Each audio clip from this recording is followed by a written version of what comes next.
Halo semuanya, perkenalkan nama saya Mila Faryatul Husna dari Prodi Gizi dengan NIM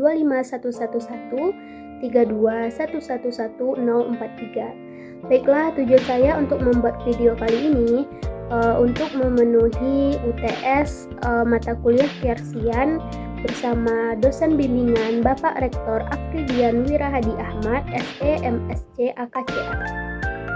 Baiklah, pada video kali ini saya akan menjelaskan tentang sejarah, perkembangan, dan nilai Yarsi Sumbar. Yarsi Sumbar didirikan pada tanggal 31 Januari 1969 oleh Bapak Muhammad Natsir melalui Akta Notaris Hasan Kolbi nomor 20.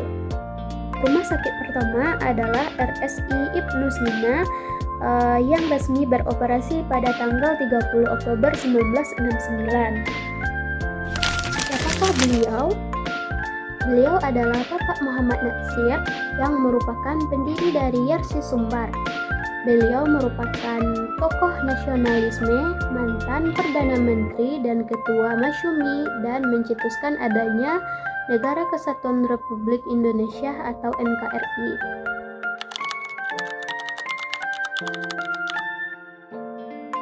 Yaitu mencapai derajat kesehatan yang optimal tanpa memandang perbedaan agama, kedudukan, warna kulit, maupun asal-usul, di mana hal ini diikrarkan dengan niat hidup dan matiku hanya untuk Allah.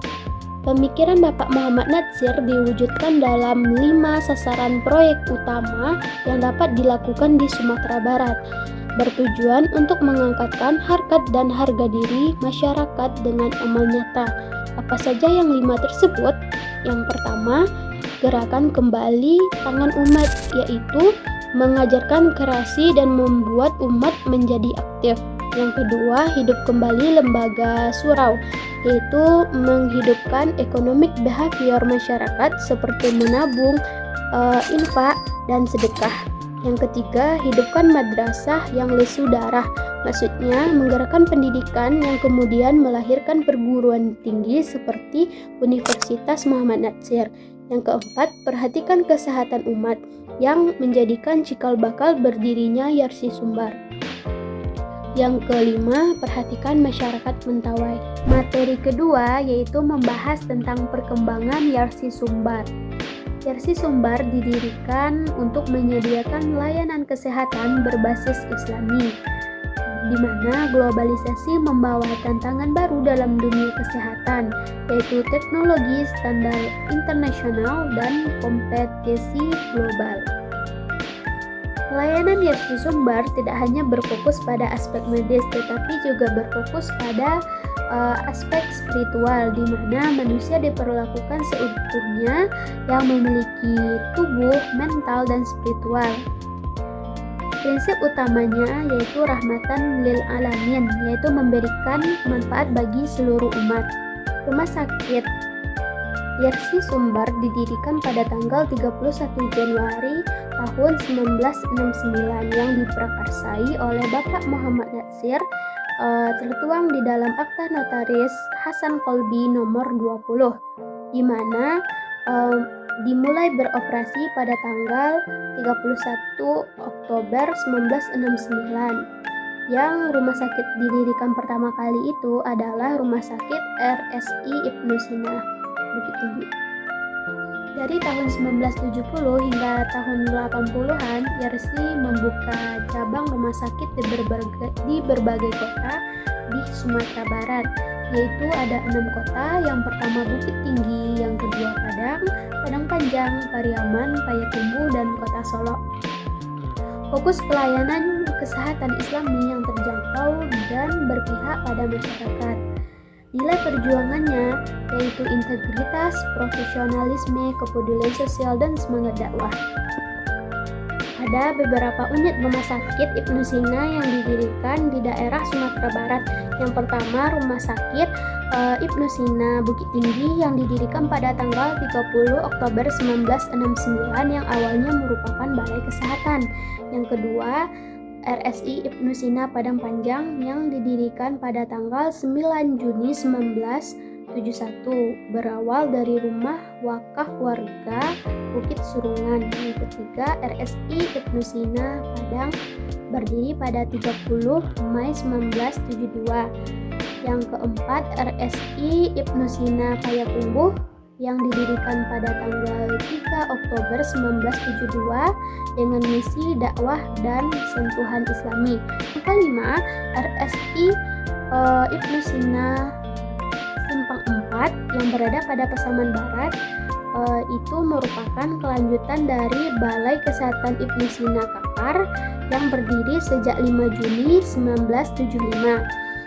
Yang keenam, RSI Ibnu Sina Panti didirikan pada tanggal 10 Oktober 1978 yang awalnya Balai Kesehatan dan Klinik Bersalin.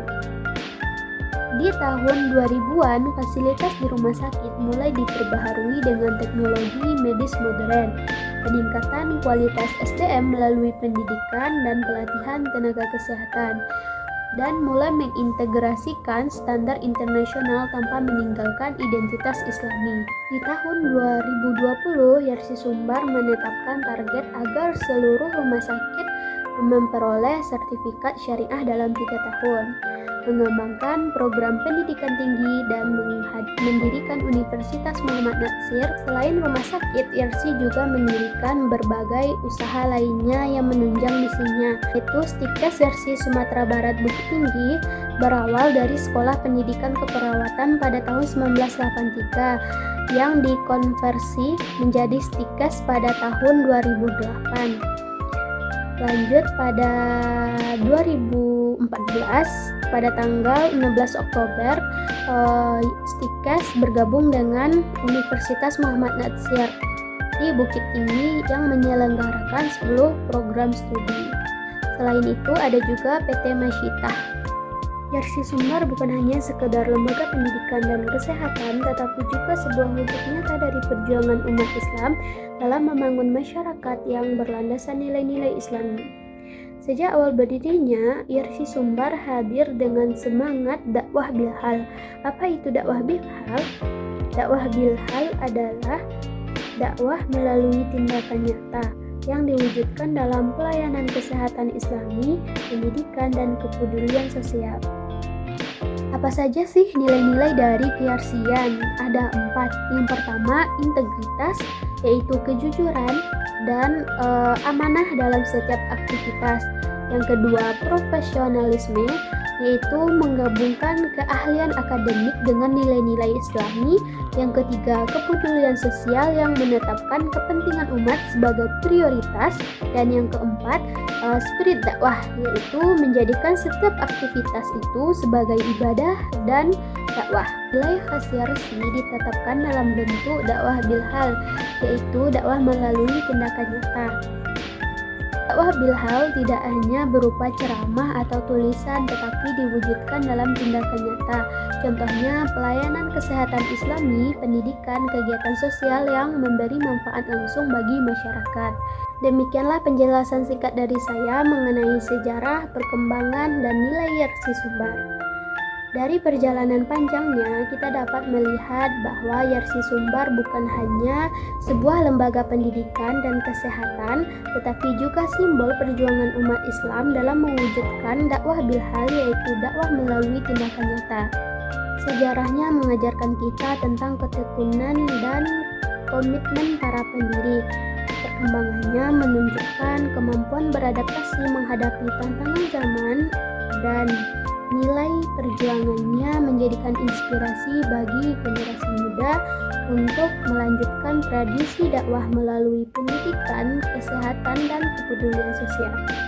Nah, karena itu, untuk generasi muda, pentingnya untuk melanjutkan tradisi dakwah bilhal melalui profesi masing-masing, dan pentingnya menanamkan nilai-nilai keyarsian agar tetap relevan di era modern pada saat sekarang ini. Semoga apa yang telah saya sampaikan tadi dapat menambah wawasan, memperkuat semangat, dan mengingatkan kita semua bahwa perjuangan ini harus tetap dilanjutkan. Mari bersama-sama menjaga dan mengembangkan Yarsi Sumatera Barat agar tetap menjadi cahaya bagi umat dan bangsa. Wassalamualaikum warahmatullahi wabarakatuh.